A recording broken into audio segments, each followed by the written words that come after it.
Leemos la amorosa búsqueda del Señor por su sirviente perdido, continuando con nuestro espacio de escucha atenta y con deseo de que todo sea transformado en nuestro interior, de estas fuentes, de estos maestros que hablan de Bhakti, están a nuestra disposición. Se han dado a la tarea de separar las cosas que no son muy útiles, lo que se conoce como el asat, de lo que sí es útil, o sea, el sat. Esta es una propiedad que tiene nuestra inteligencia. Cuando es tocada por el espíritu, ese es el orden. Cuando el anhelo profundo se manifiesta, ilumina la inteligencia, le da poder. Esa inteligencia, ese buddhi se vuelve muy, muy poderoso. Empieza nuestra práctica famosa del buddhi yoga, el buddhi del discernimiento, que permite darle a la mente lo que sí necesita, lo que lo hace bien, a partir de un criterio de lo completo, de lo purna, de lo sat, de lo eterno, frente a lo no sat, a lo no eterno. Eso es nuestro anhelo, fortalecer ese criterio, y sabemos que tenemos muchos retos alrededor porque el, la ilusión consiste justamente en eso, en hacer pasar por muy importante aquello que no es tan importante. Y eso simplemente crea tristeza, crea locura, crea desánimo, porque lo que lo lleva a uno es a pensar que tiene algo que hacer, incidencia sobre un montón de cosas que no tiene incidencia, que no tiene nada que hacer. Esa es una de las claves poderosas de la salud mental, hasta dónde llega mi jurisdicción y hasta dónde no. Eso es válido en todas las relaciones, válido en todos los asuntos. Debería ser lo primero para cada noticia que nos llega, cada impulso de los sentidos. ¿Qué tanto esto tiene que ver conmigo, con lo que yo pueda hacer? ¿Y qué tanto no tiene que ver conmigo, con lo que yo pueda hacer? Si eso se junta con un paso previo, que es justamente determinar aquello que por naturaleza me da santosha, que por naturaleza me da felicidad, la felicidad que nace de mí mismo, la tengo clara.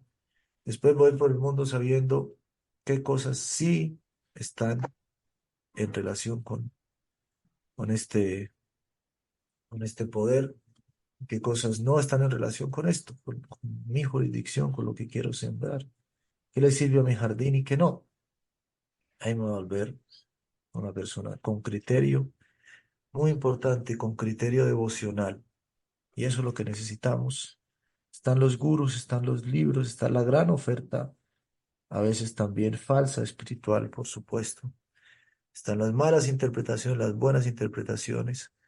Por eso hay que irnos para allá con criterio devocional, es decir, conociendo dónde está aquello que yo veo crecer en mí, independiente de todo, y quién lo está fortaleciendo.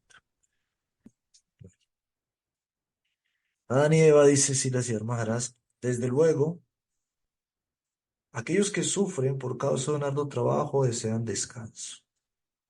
Ellos dependen del trabajo para subsistir y sin embargo se le considera inútil e indeseable.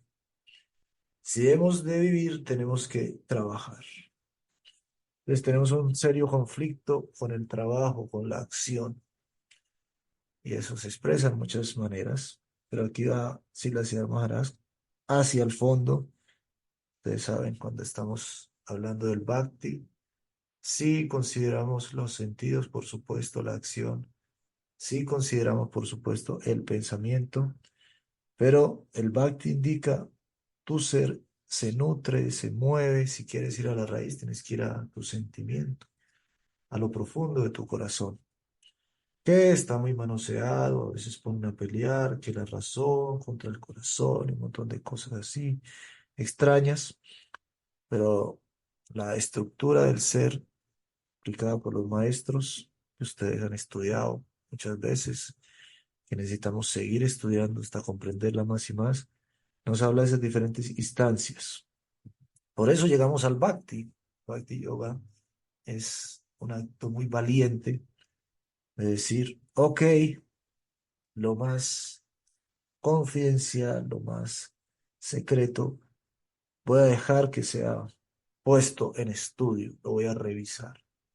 Normalmente no, las personas dicen, denme indicaciones para el cuerpo, ok, las acepto. Acepto que hay una guía para mi mente, claro, díganme cositas bonitas para yo estar en paz.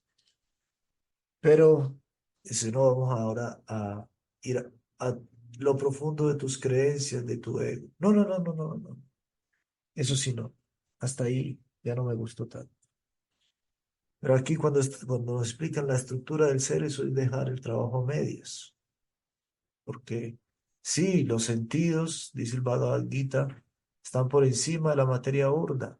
Y eso ya es tremenda noticia. Ahí nos podemos quedar vidas y vidas explorando cómo los sentidos manejan la materia burda. Y hacen edificios y juntan una sustancia con otra y crean un montón de sensaciones. Y uno dice, wow, aquí está Dios, encontré a Dios, el Dios de Spinoza, el Dios en lo que veo, en lo que respiro, el Dios de mis sentidos. Claro, por supuesto, ahí está Dios.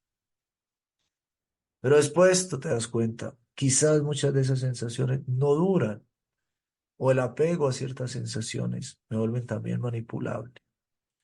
Pueden ser muy fácilmente hackeable mi sistema.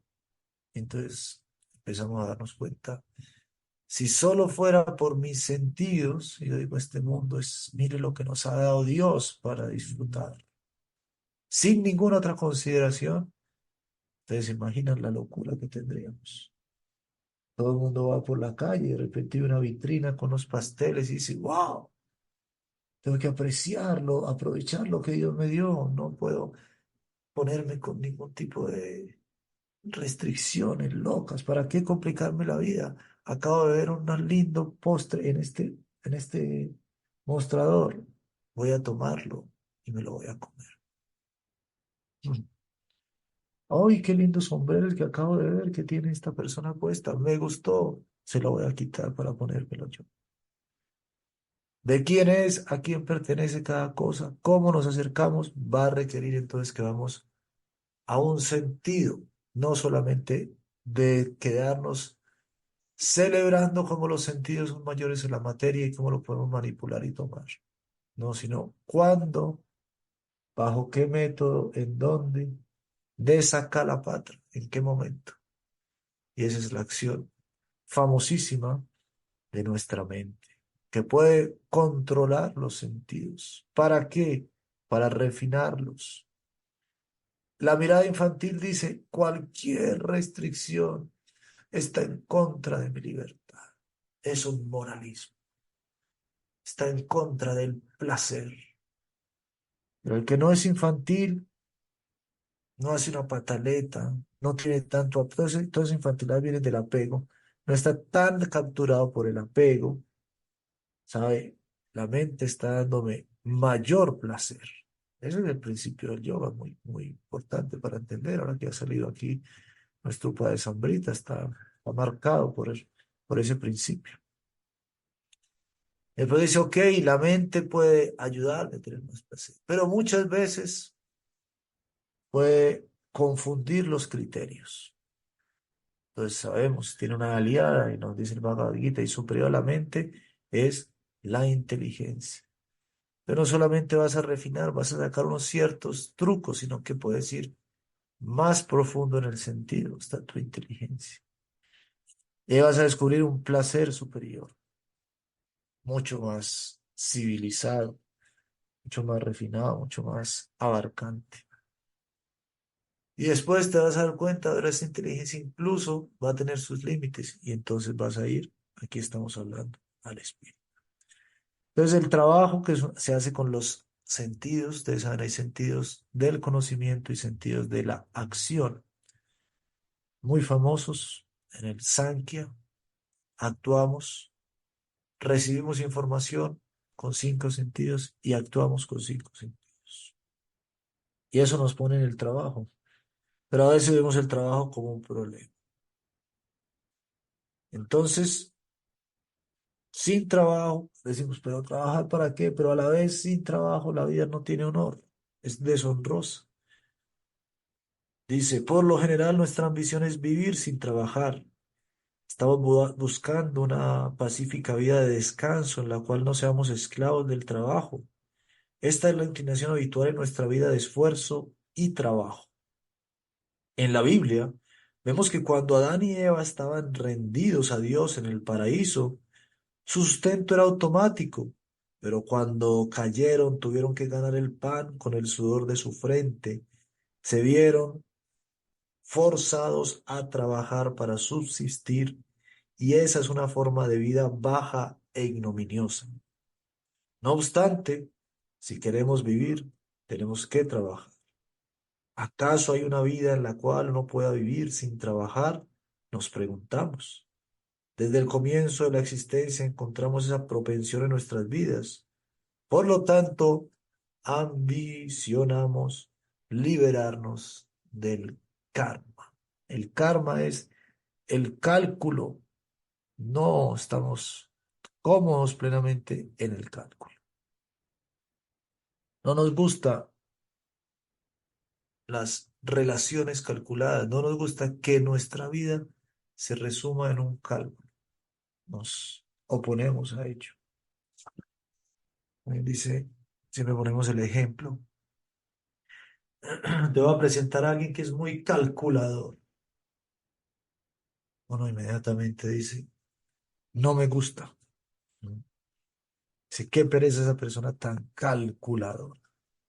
Entonces sí, es una virtud hasta cierto punto el cálculo, pero para definir toda, reducir nuestra existencia al cálculo, no. Así como reducir nuestra existencia a algo ya escrito, tampoco. Pero sabemos aquí, hay unas leyes de acción y reacción que estamos sujetos. Entonces la tarea, la pregunta de cada día, la pregunta importante, tu práctica va a ser firme, sólida en relación a qué tan presentes estas preguntas están en ti. ¿Cómo alcanzo la liberación del karma? Por eso cuando vamos a la escucha de los maestros, venimos a las clases, escuchamos de los libros y vamos con estas preguntas muy manifiestas, nos damos cuenta de cómo ocurre la magia, cómo empiezan a brotar todas las respuestas, cómo ocurre la iluminación, como dice, wow, ahí está. Pero por eso el estudiante tiene que prepararse, tiene que ganar atención y tiene que ganar disposición.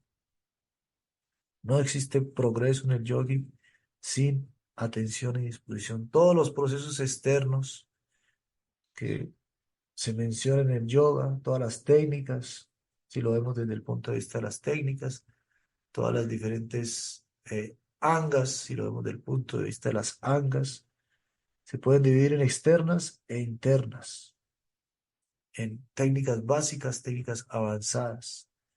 Todas las asanas, los pranayamas, los procesos de concentración dan como resultado eso, atención y disposición.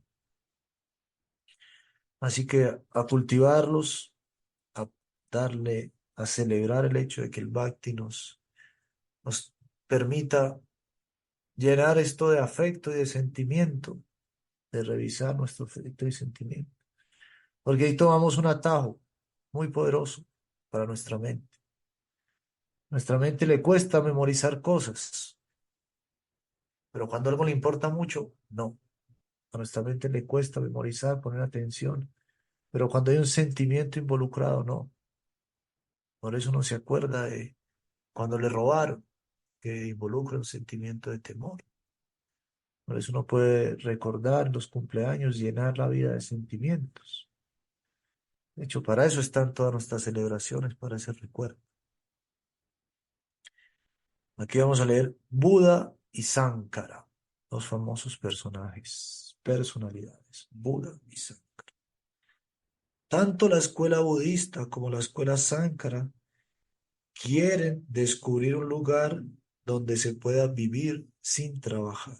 Son las escuelas liberacionistas por excelencia.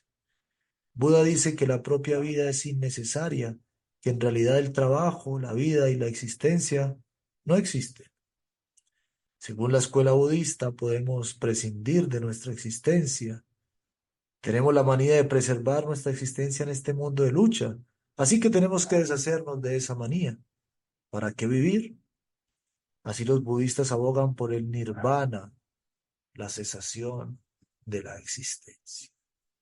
Maravilloso, hermoso, está disponible, pero no hay que confundir la cesación de la existencia material o de la ilusión material con la cesación de la existencia última. Entonces, el budismo es tanto, o las enseñanzas de Buda son tanto positivas como negativas, dependiendo de cómo las tomes y hasta dónde.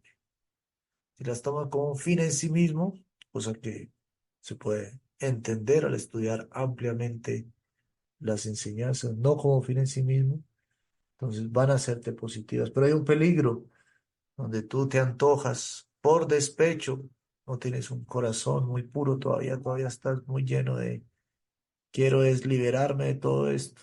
Entonces, ahí se va a volver un fin en sí mismo, se va a volver pernicioso. Por eso desde el Bhakti nos advierten mucho a este respecto. Cesación de la existencia. Material, sí, total, pues ¿cómo?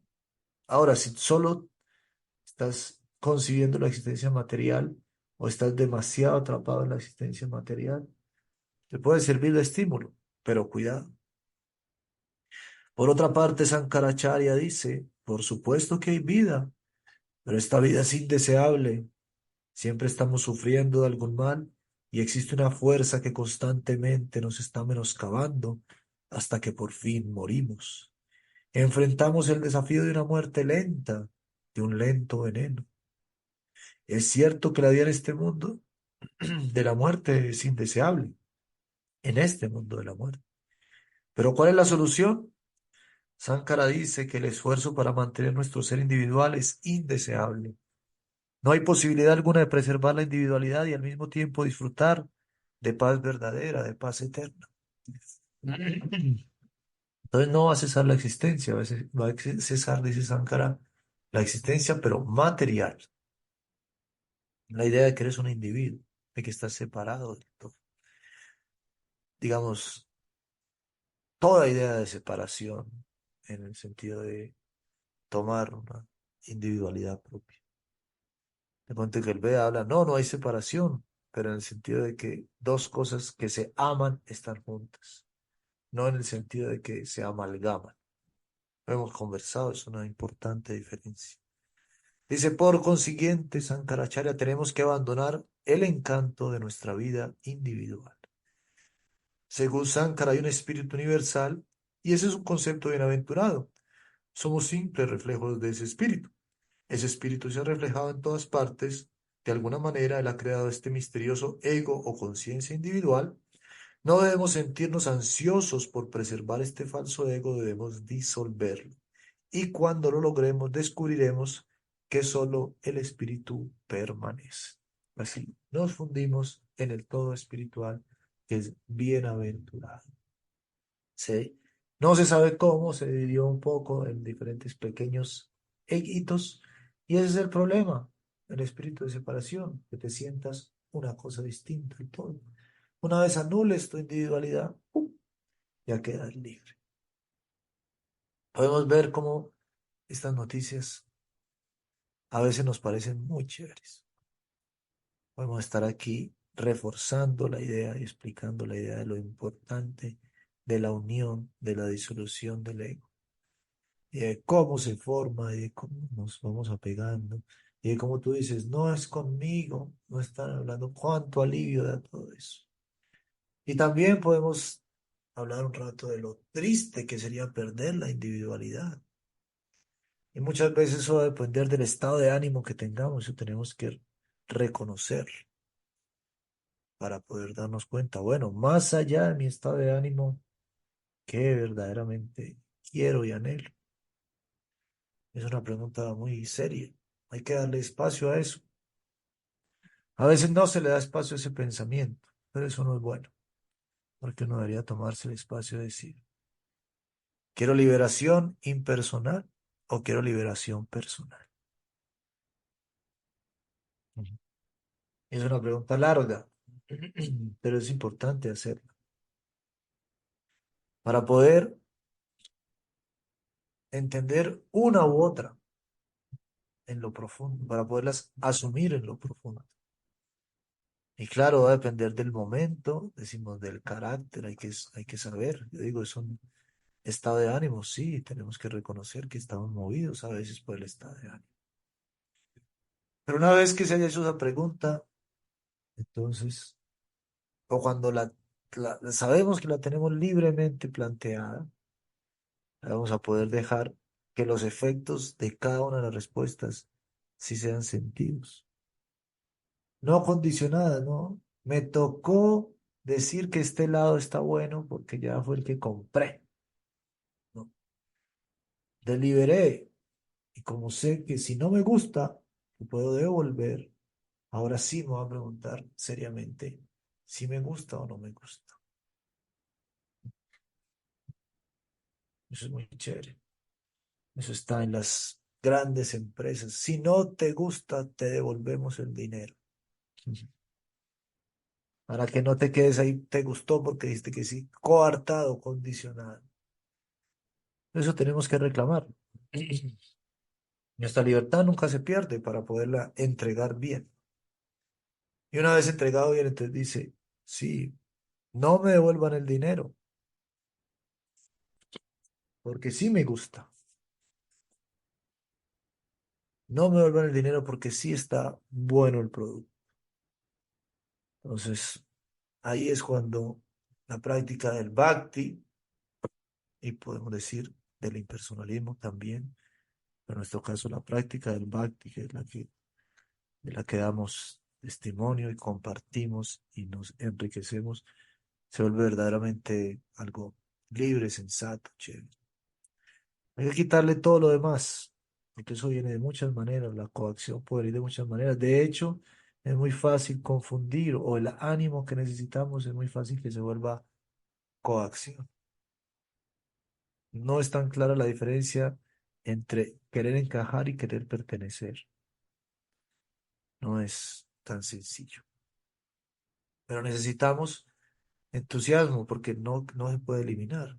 Necesitamos ver que otra gente también le gusta este sendero y ver que hay unos elementos estéticos muy interesantes y escuchar lindas canciones. Pero sabemos esos estímulos no deben ser condicionantes para nosotros. ¿Por qué estoy aquí? ¿Por qué mucha gente está aquí? No, no debería ser esa la respuesta. Estoy aquí porque me tratan bien. No debería ser esa la respuesta. Me tratan bien, que es es un apartado tan amplio. Estoy aquí porque libremente he determinado que es donde está fluyendo para ese proceso interno, lo estoy experimentando. Y me doy la libertad de preguntarme si sí lo estoy experimentando, ¿no? Siempre debe estar esto, porque todo lo demás, toda la parafernalia, se muestra a veces como argumento, y la parafernalia no es un argumento. Los argumentos vienen, no es una comprobación. No es donde hay más gente, no es donde el templo es más grande, no es donde cantan más bonito, no es donde hay más dinero, no es donde hay más opulencia, es donde hay sinceridad, transparencia, los, los valores propios del alma, la honestidad.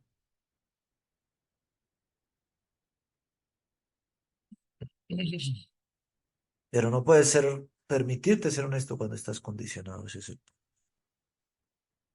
y tristemente pasa mucho ese asunto. Así hay que distinguir siempre, estoy adquiriendo aquí privilegios, elementos agradables para mi cuerpo y para mi mente. Y está bien, porque nos gusta, no tiene nada de malo. Pero si estoy condicionado por mis beneficios corporales o intelectuales, se me va a confundir lo que estaba buscando. He sido tristemente domesticado y comprado.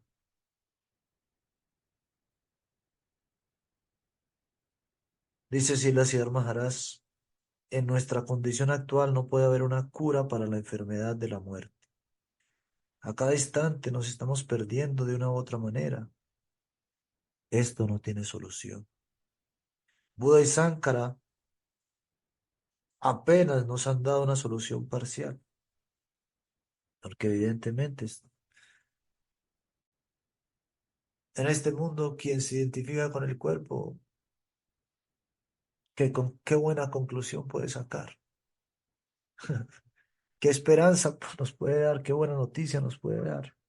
Real, porque aparentemente sí, ay, mira, esto te queda muy lindo, ay, esto sirve para esto, no sé qué, esto es lo que se está usando, sí, nos están, por supuesto, ofreciendo miles y miles de cosas ahí, como que wow. Pero si uno dice, léame la letra chiquita, muéstrenme todo esto a largo plazo, vas a darte cuenta, wow, todo esto está llevándonos más a la ruina. Y para salirse de esa idea, entonces Sankara y Buda dicen, sí, no, no, no es por ahí, no es, la apuesta no es hacia lo material. Disuelve todo ese ego. Dice, pero es parcial, porque están diciendo disuelve el ego material, pero ¿y después? Nos dan una solución parcial, pero el Srimad Bhagavatam dice, la verdadera solución es, tarananán, tarán, mucha atención, practicar la abnegación, el desapego hacia el medio ambiente, viéndolo en relación con el servicio a Krishna. Ahí la vida material se vuelve próspera. Imagínense ustedes. Tremendo cambio, solo porque se ha añadido un elemento en la ecuación y se llama Krishna. ¿Qué es lo que hace un Bhakti Yogi? Un Bhakti Yogi se da la oportunidad de entender que quizás Krishna exista. Eso es, de eso se trata.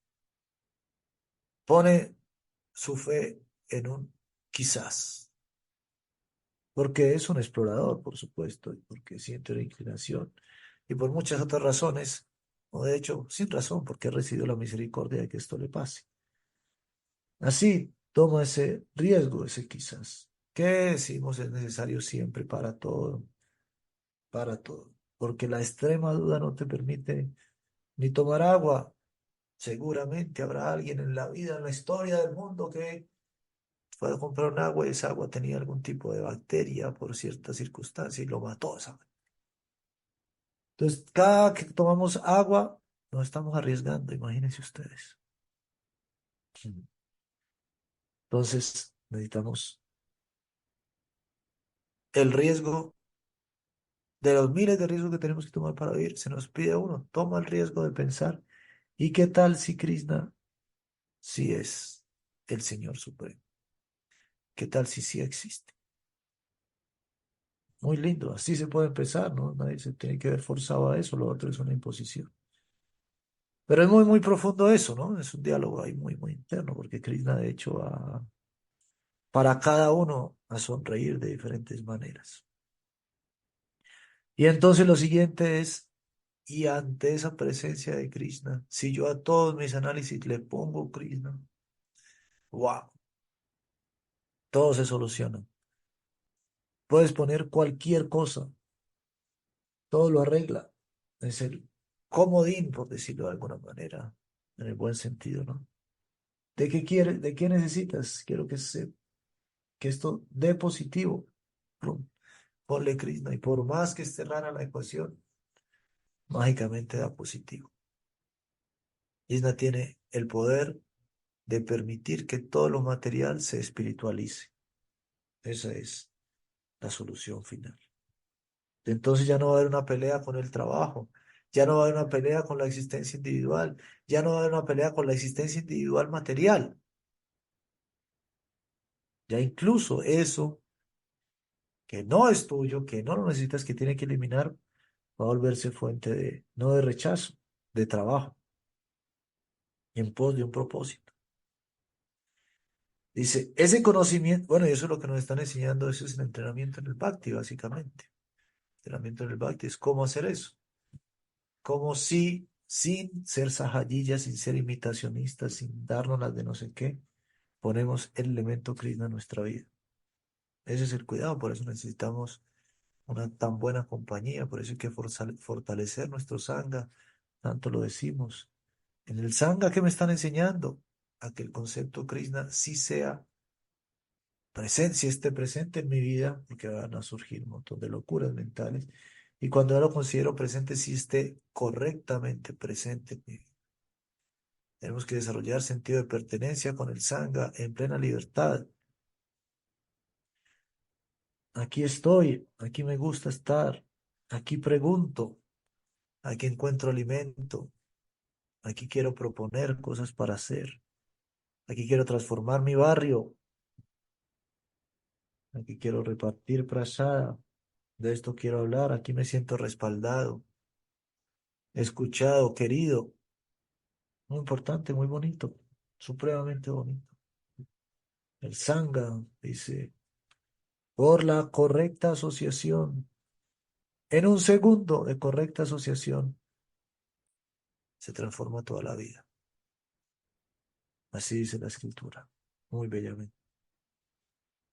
Por un segundo con esa energía, con la apreciación de la energía que viene de aquellos que tienen a Krishna, ahí estoy. Ese conocimiento mediante el cual puedes alcanzar la perfección mientras mantienes tu propia individualidad, interés y perspectiva, solo es posible en Bhakti, la devoción, la dedicación. Hay que marcar esto en este concepto. Ese conocimiento mediante el cual tú puedes alcanzar la perfección mientras mantienes tu propia individualidad. Maravilloso. El otro proceso es muy extraño, a veces muy, decimos, muy lindo hasta cierta parte. De hecho, intelectualmente es muy agradable. Pero después, poco raro, que vas por el mundo y se te vuelve muy impráctico. No, no, no soy un individuo. La individualidad la he disuelto. Entonces, cuando alguien coge una silla y te da en la cabeza y tú te quejas, dice, pero ¿de qué te quejas? Si solo es una parte del Brahman chocando con otra parte del Brahman. Es la nada dando con la nada.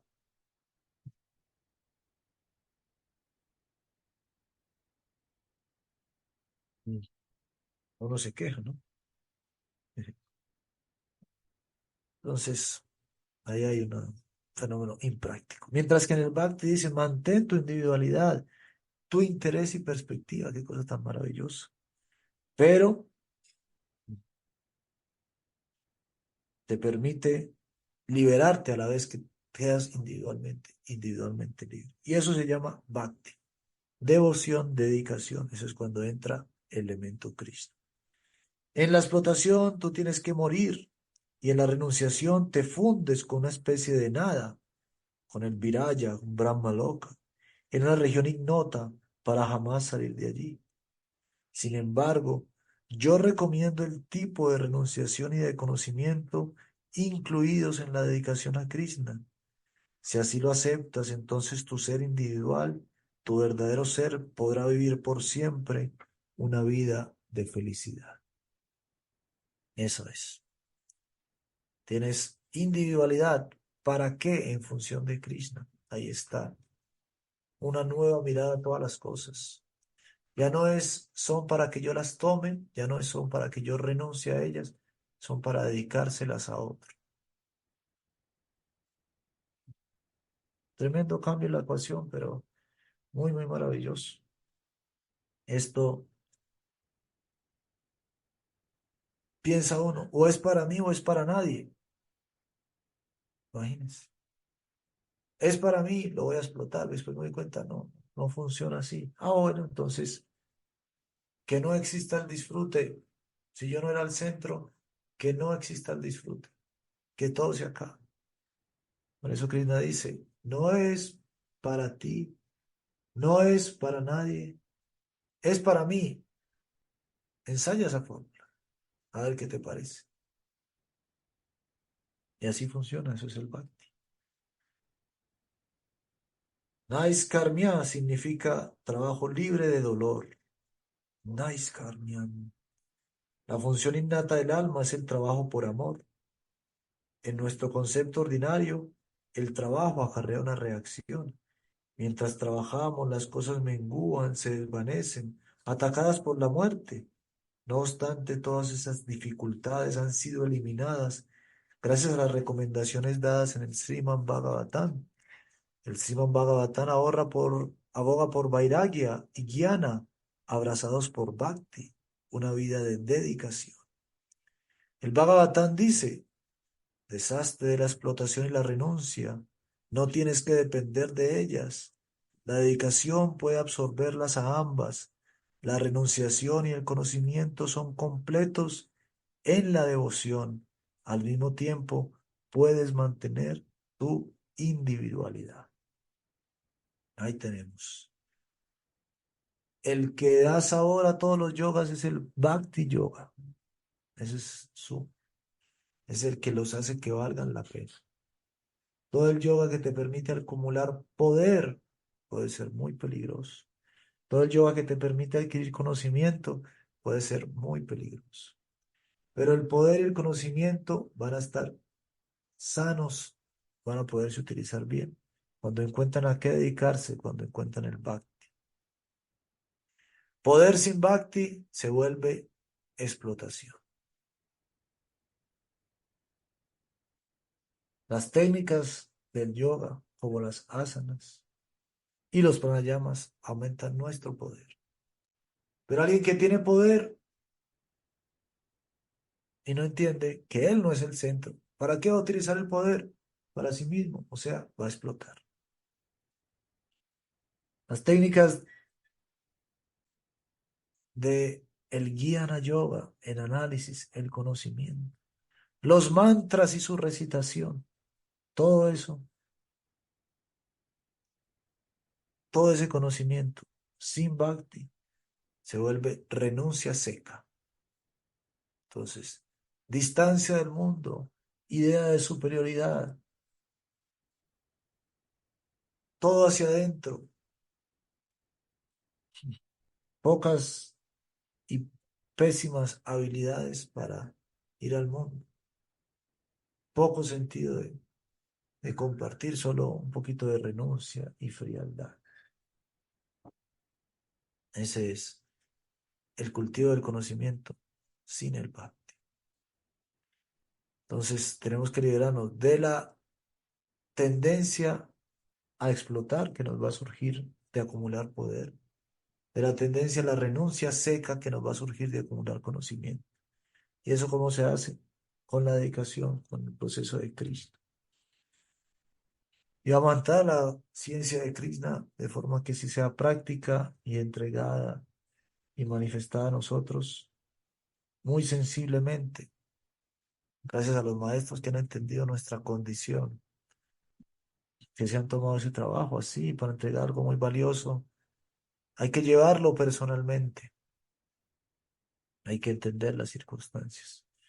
Si no, vas a ser un poco violento y vas a crear en los otros un proceso artificial, porque no les vas a dar oportunidad de que se conozcan, tú no has tomado el trabajo de irlos a conocer, qué les está pasando, y vas a tener cualquier sancocho en la cabeza. Por eso es Chaitanya Mahaprabhu tan importante, conociendo las circunstancias de la era, el avatar de la era, el avatar que se ha tomado el trabajo de entender. Sí está el Bhakti, pero ¿en qué condiciones?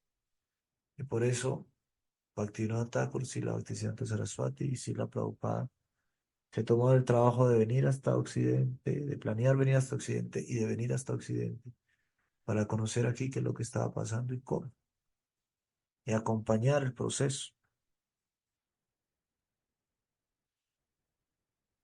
El Srimad Bhagavatam armoniza el conocimiento y la renuncia al darles devoción a sus vidas.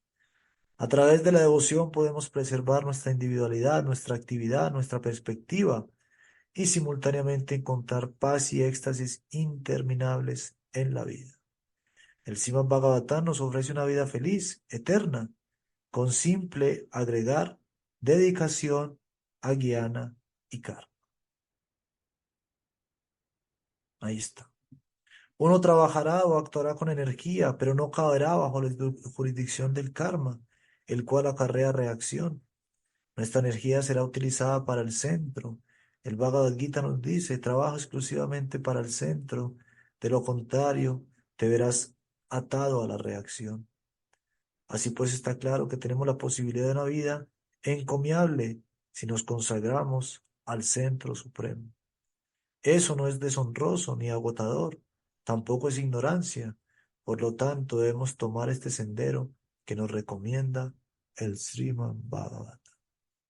Quien trabaja solo para sí es un ignorante, porque su concepto de sí desconectado de su sustento primordial del alma. No pasa nada. Por eso los guianis ven a los karmis y dicen, pero cuánta ignorancia ahí. Pero después conocimiento de saber que en el mundo material no hay nada, pero saber que entonces, ¿dónde hay algo? Concluyen, no hay nada en ninguna parte. Se llama renuncia. Entonces sí, en la vida material no hay nada, no hay que ser tontos trabajadores, pero darnos cuenta de que no hay nada en el mundo material, sin saber en dónde si hay algo, nos va a volver solo pensadores, guianis. Pero cuando le pongamos devoción, vamos a darnos cuenta que podemos trabajar cultivando el conocimiento de que las cosas son para Krishna. Jaque mate. Si permanecemos atentos y tratamos de seguir el consejo que proviene de la fuente verdadera de los santos, nos adaptaremos debidamente y desarrollaremos el entendimiento correcto.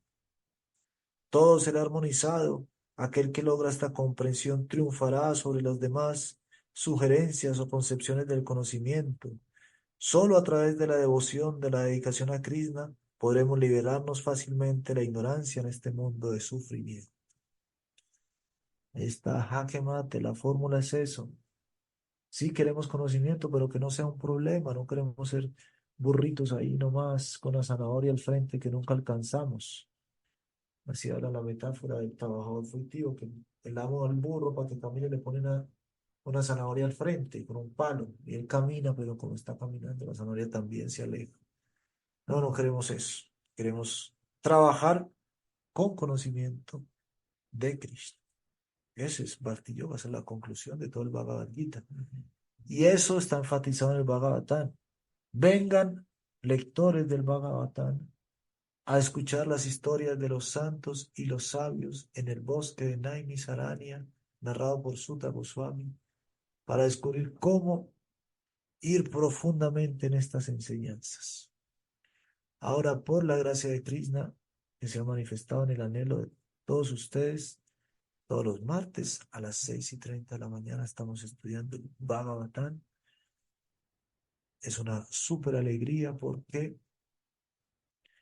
cuando Krishna quiso transformar nuestra vida, entonces ya los estudios del Bhagavatam en nuestro ashram, pues no eran, no estaban las circunstancias apropiadas. Pero ahora tenemos una pequeña muestra de nuestra formación de vida dedicada al Bhagavatam. Si Krishna nos bendice, ojalá nunca termine. El curso va a terminar en algún momento, tenemos unos plazos, pero ojalá nuestro estudio del Bhagavatam nunca termine. Nuestro fluir, nuestro interés esté ahí, siempre. Que se encienda esa conexión, esa apertura y que vamos una y otra vez ahí, porque una y otra vez nos va a dar más y más. Ser un devoto significa, o una devota, significa servir. Así de sencillo. Si tienes un guía en tu bhakti, tienes que ir y decirle, ¿qué servicio puedo hacer? ¿Cuál es mi servicio? ¿Qué se necesita? Estamos siguiendo el plan de Krishna. ¿Cuál es el siguiente capítulo? ¿Qué es lo siguiente necesario? Y ahí te vas a beneficiar increíblemente. Claro, no a todo esto siempre va con mucho sentido común, poniendo de su propia inteligencia, por supuesto. Recuerden que pedir consejo no es aceptar y ya, en algunas cosas sí, eso es rendición. Sí es aceptar para poder que la mente no ponga tantos obstáculos, pero no es que no se esté desarrollando a la vez que decimos, sí, acepto, esto tiene que dar como resultado iluminación interna. Ese sí acepto va a ser bueno o malo, va a ser verdadera rendición o va a ser seguimiento ciego, dependiendo de la confirmación interna que venga por esa aceptación. Entonces, sí acepto, puede ser o la entrada al mundo maravilloso de la rendición, o el sí acepto puede ser la entrada al infierno del pensamiento sectario. ¿Qué tal? ¿Cuánto riesgo hay? Por eso el bhakti hay que dedicarse. ¿Y qué es dedicarse? Ir a lo profundo de uno. No es una dedicación mediocre al bhakti, es peligrosísima. De hecho, no va a ser bhakti, pues. Eso existe. Ser devoto significa servir, ir donde tu guía y decirle qué servicio voy a hacer. Y aceptarlo, por supuesto, y hacerlo. Pero, puede ser un desastre, puede ser muy bueno, dependiendo de la confirmación interna. Sí está pasando algo entre mí. Tengo inteligencia, por supuesto. Tengo un contexto, tengo unos elementos a comprobar. He aceptado este impulso, sí, ese sí es sagrado. Mi deseo de servir, quien aumente mi deseo de servir, ahí yo estoy plenamente agradecido y sé que Krishna se ha manifestado en Guru Tattva, en esa persona, en ese lugar, en esa circunstancia, en esa compañía. Pero después, ¿cómo? ¿Qué beneficio le está dando a esto? Yo puedo ver mi servicio que acepté está causando dolor a otras personas. Y entonces voy de mi guía y me dice, el servicio que me diste está causando dolor a otras personas. Y eso va a comprobar a ver si el guía sí está de acuerdo o no está de acuerdo. Ajá. Porque puede decir, no me importa, porque quizás eso le implica perder ciertas cosas. No, eso lo hemos visto, entonces hay que tener cuidado. Ser devoto significa servir, el servicio lo es todo. Habremos de encontrar nuestra verdadera vida en la dedicación y distribución de nosotros mismos, no en nuestra propia exaltación. Entonces, servicio es hacia otros. Y tiene eso, ese rico sabor amargo de que ya no eres el centro. Oh, sorpresa, te va a gustar no ser el centro. Qué cosa tan maravillosa. Porque hasta ahora lo único que teníamos era adicción al ser el centro. Es muy lindo el Bhakti. Podemos vivir en el servicio. Todas las dificultades serán erradicadas si nos apegamos a la línea de la dedicación. Allí encontraremos todo, nuestra individualidad, el más favorable medio ambiente, nuestra perspectiva más elevada. ¿Qué es todo? Tres cosas son el todo. Mucha atención, atención a todas las unidades. Tres cosas necesitamos para ser feliz. Tres cosas nunca deberían ser arrebatadas. De hecho, es imposible. ¿Cuál es tu individualidad? ¿Cuál otra? Tu medio ambiente. ¿Cuál otra? Tu meta, tu perspectiva. ¿Cómo haces que tu individualidad se vuelva la mejor individualidad posible? ¿Cómo haces que tu medio ambiente se vuelva el mejor medio ambiente posible? ¿Cómo haces que tu meta se vuelva la mejor meta posible? Eso se llama Bhakti. Repito, todo eso tu mente te lo puede hacer sentir como que sí y no. El bhakti es maravilloso. La práctica del bhakti requiere, puede no ser maravilloso porque puede ser una pseudo práctica del bhakti. Pues por supuesto, Krishna es perfecto, su conocimiento es perfecto, pero nosotros como lo comprendemos no. Pero mire qué cosa tan linda. Individualidad, medio ambiente favorable, perspectiva más elevada. Solo tenemos que cambiar nuestro punto de vista y ese punto de vista debe adquirirse a través del centro. Debemos tratar de entender cómo se verá todo en relación con el centro. Entonces, maravilloso, está la gran fórmula. Sila Maharaj. Es casi que cada párrafo, Dios mío, todo tan poderosamente condensado, también puesto sobre la mesa. Es un cambio en el punto de vista, es lo que necesitas todo el tiempo. Cambio en el punto de vista. ¿Desde dónde? Desde Krishna. Así de sencillo y así de difícil, porque sabemos, no es solo decir, ay, sí, Krishna y ya. No, muy peligroso, los mismos conceptos. Hemos revisado últimamente el concepto karma. ¿Cómo puede ser tan mal utilizado? Cuando yo le hago algo malo a alguien y dice, ese es el karma de esa persona. Dios mío, ustedes se imaginan. ¿Qué enseñanza puede haber? ¿Qué entendimiento puede haber? ¿Qué sentido de responsabilidad? Si todo el tiempo estamos diciendo, eso era que esa persona se lo merecía. Pero así se puede cubrir la inteligencia tremendamente. Esas personas yo las hice sufrir porque era el karma de ellas. Entonces un concepto tan básico como el karma puede ser así de pésimamente utilizado porque está atravesado por el ego, por el deseo de salvar el pellejo. Así que nuestro trabajo es, debemos tratar de estudiar la posición de todo lo que vemos en relación con él, en relación con el centro.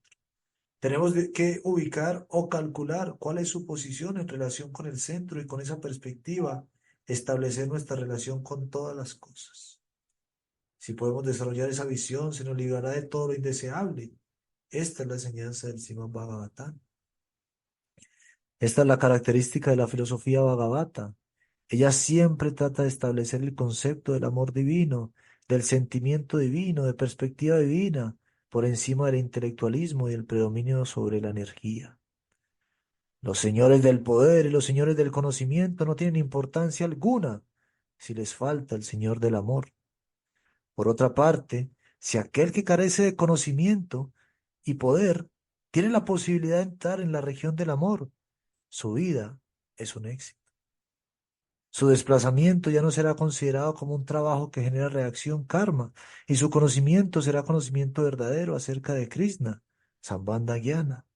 El conocimiento verdadero acerca de Krishna, sus atavíos y quién es quién en el mundo espiritual no cae bajo la jurisdicción del conocimiento que podamos obtener a través de la investigación científica.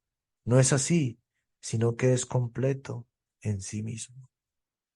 Devar Sinara se acercó a Vedavyasa y le recomendó: tienes que incluir esto de una manera muy clara en tu presente libro. En los Vedas, en los Upanishads y en el Mahabharata has tratado diversos aspectos del conocimiento y la energía, pero no está muy claro. Ahora debes describir de una manera muy clara y precisa el éxito de la vida en su forma más amplia, independiente de la energía y el conocimiento. Tenemos la posibilidad de recuperar nuestra riqueza perdida, independientemente de la reacción y de la investigación intelectual. Y eso es una pregunta muy bella. Aquí estamos recordando la escena. Vyasa compila el Veda y se siente insatisfecho. Su maestro Narada le dice, escribe un cierto conocimiento que hasta ahora no has dado. Pero cuando decimos, ¿y qué había escrito Vyasadeva? Dice, ya escribió el Mahabharata. Y entonces en el Mahabharata está el Bhagavad Gita. Entonces, ¿cómo así que le faltaba escribir algo? Ya había expresado todo eso. Y sí, en el Bhagavad Gita está, pero hace falta el Bhagavatam, para poder aclarar y dar el lugar contundentemente. El Bhagavad Gita está, pero ahí estaba lo que necesitaba hacerle énfasis de alguna manera. ¿Y qué era? Porque necesitamos darle la posición al absoluto claramente, no solamente que existe Krishna, porque ya había compilado el Bhagavad Gita, ya había hablado de Krishna. No es que no había hablado de Krishna, ya había hablado de Krishna. Pero ¿cómo? Dándole qué lugar, enfatizando en qué lugar, en que estaba, en que no podía ser atrapado por el poder y el conocimiento. Entonces imagínense qué cosa. Tú puedes escuchar a alguien hablar de Krishna, alguien te puede presentar a Krishna como un objeto conquistable por el conocimiento.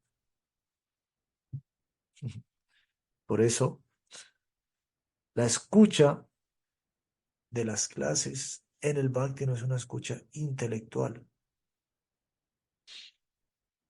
No venimos aquí a aprender conceptos.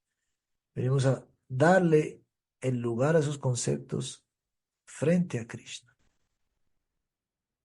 Eso sí, porque todo lo demás es muy enredado, muchas vueltas y muy atractivo también. Wow, qué cantidad de cosas las que sabe, no se trata de eso. Trata de entender el lugar del conocimiento frente a la devoción. Eso es lo que pasa. Eso es lo que necesitamos. Y esa es el énfasis de Srila Siddhartha Maharaj y el lugar que nos regala para entender el Bhagavatam y para ir a él con mucho poder. El sello del ego seguirá en nuestra siguiente sesión, si Dios nos lo permite. Muchas gracias por su asistencia y escuchamos la pregunta de Laura y de cualquiera otra que tenga una pregunta. Es rápida. Su merced decía acerca de, bueno, cuando uno hace daño a otras personas, o en general, no sé, los animales. Bueno, hablando específicamente de otras personas, me pregunto, pues porque es muy común y siento que sí es necesario pensar en la reparación, pero la pregunta es, ¿siempre es necesario intentar reparar o es bueno tomar distancia? O no sé, digamos, es de la vida muy cotidiana, así lo siento, ¿sí? Digamos que no le enseñan a uno a decir, bueno, no sé, perdón, pero no es la cuestión de perdón, porque mucho del ego también está ahí, ¿no? Ah, yo soy una persona que pide perdón, no sé cómo explicarlo. La cuestión, pero es una vaina muy práctica, ¿sí? O sea, cómo llevar al ejercicio práctico las cosas que ya no, o sea, que tú ya no puedes cambiar. O sea, cómo enfrentar eso. Me vino a la cabeza. Sí, muy buena pregunta. La reparación hay que hacerla siempre que se pueda. Entonces va a depender del poder. Pero tú vas por ahí caminando, alguien está con un vaso tomando algo y ¡pum! Se lo quiebras y se lo tiras al piso. ¿Mm? ¿Qué vas a hacer? Traerle otro, ¿no? Y repararlo. Pero si no puedes, entonces ahí ya no te corresponde, porque simplemente no puedes. Recuerde que el deber de una persona es hacer lo que puede. Pero lo que puede es su deber, entonces uno se va a engañar mucho en eso, porque va a decir, ah, no, es que no podía. Hay que buscar hasta, y puede ser que no pueda, ¿no? Hay que ponernos en el equilibrio justo. Y, y el universo está muy bien hecho, vamos a tener un poder hasta, hasta donde se dé. ¿Qué no debería, cuáles no son cuál es la consecuencia de no tener poder y quererlo hacer? Es una carga mental que ya se vuelve un obstáculo para el buen pensamiento. Y el buen pensamiento es el cultivo del bhakti. Entonces hay que resolverlo. Hay que sentarse a decir, ¿para qué me alcanza ¿Y para qué no me alcanza? Tomando contexto, más gente, entendiendo las diferentes partes, entendiendo el lugar de uno y tomar una determinación de si hasta dónde puedo y qué no puedo hacer. Ese es el curso. Y es delicado porque vamos a necesitar escuchar consejos. A veces vamos a pensar que tenemos más poder del que tenemos, a veces vamos a pensar que tenemos menos poder del que tenemos, pero básicamente el sincero arrepentimiento va a ser la luz para que sí encontremos eso bien. Sí, si verdaderamente tú te identificas y quieres que la otra persona esté bien y, y aceptas el mal que hiciste, y todo eso va a dar como resultado claridad. Pero ¿qué hace uno cuando le tumba el vaso a otra persona? Dice, ay, es que estaba muy atravesada. Ay, es que yo no sé por qué dejan el vaso así. Ay, es que...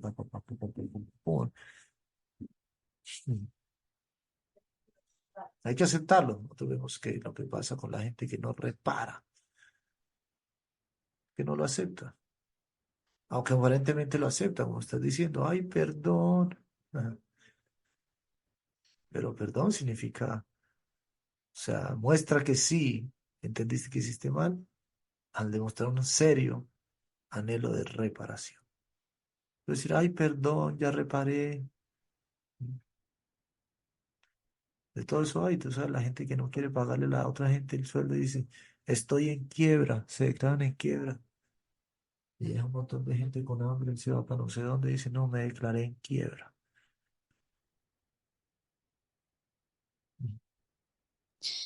Sí, bueno, es que en relación a eso viene la otra parte, y es uno puede darse cuenta de lo que tiene o no tiene en la medida de la conciencia, como de su proceso, ¿cierto? Entonces, por ejemplo, lo unía mucho con esa primera parte que era como, bueno, las seis, ¿cómo era? Debilidades, bueno, no me acuerdo cómo era. Impulsos.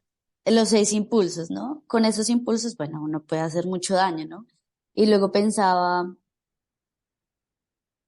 lo infantil, se mencionó, mencionaste otra cosa que era como, ¿quién es el de carácter infantil? El que no puede desprenderse, ¿no? El que no puede un poco desapegarse de esos seis impulsos, lo tomé así, ¿no? Entender que uno tiene o no el poder también depende de entender en qué nivel etario espiritual estoy, ¿cierto? Siento que eso es re básico, porque luego, bueno, no, me siento adulta en unos aspectos, pero en otros impulsos no. Y quiero reparar en unos impulsos en los que no tengo las herramientas, ¿sí? Como, bueno, pensaba en algo así.